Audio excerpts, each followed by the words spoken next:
बड़ो बड़ो मियां। अदा साईं इन कलाम जे लाइ फरमाइश है जाफर अरबाब खान ऐं नूर मोहम्मद खान ऐं बतुड़ पोड़ो ऐं वधीक जे लाइ असांजो प्यारो दोस्त मोहम्मद बचल दल साहब उन्हनि जी फरमाइश है ऐं हुंदड़ो खान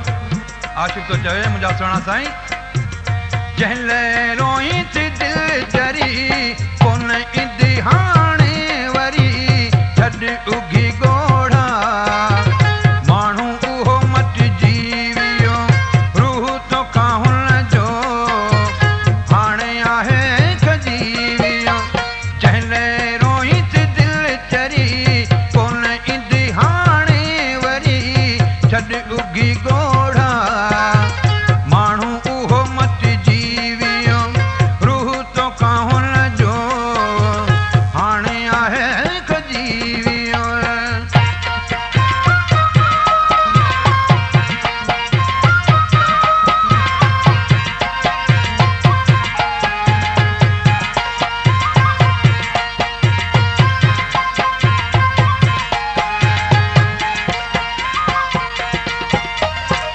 वाह साईं वाह।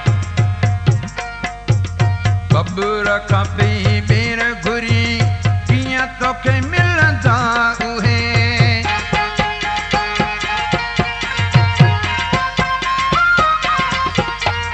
बबूर खां पई ॿीर घुरी कीअं तोखे मिलंदा उहे रोई हाल विञाइनि बेक़दीर खे सताइनि छॾ उगी गोड़ा माण्हू उहो मटिजी वियो रूह तो काहुन जो हाणे आहे खजी वियो जंहिं रोई थी दिल चरी कोन ईंदी हाणे वरी छॾ उगी गोड़ा माण्हू उहो मटिजी वियो रूह तो काहुन जो हाणे आहे खजी वियो। प्यारा दोस्तों सोलंगी म्यूजिक सेंटर कुनरी शहर मच्छी मार्केट ऑडियो वीडियो हर कैसेट तव्हांखे रमज़ान सोलंगी जी दुकान तां मिली सघे थी।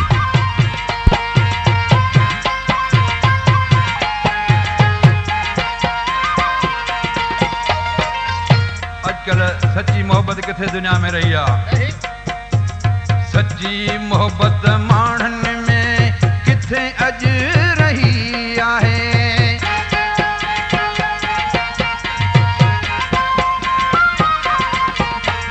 सच्ची मोहब्बत माण्हुनि में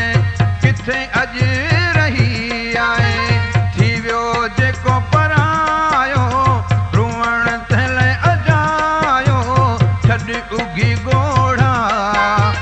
माण्हू उहो मटिजी वियो रूह तो काहुन जो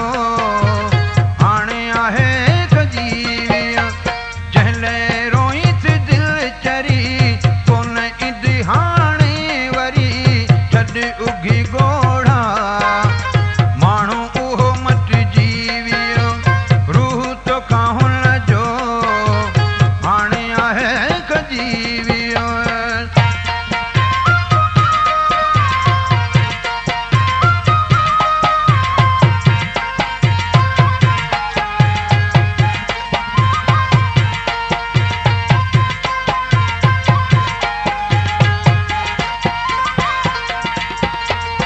उनखे मिठा गैर आहिनि तोखां वध एलियास चए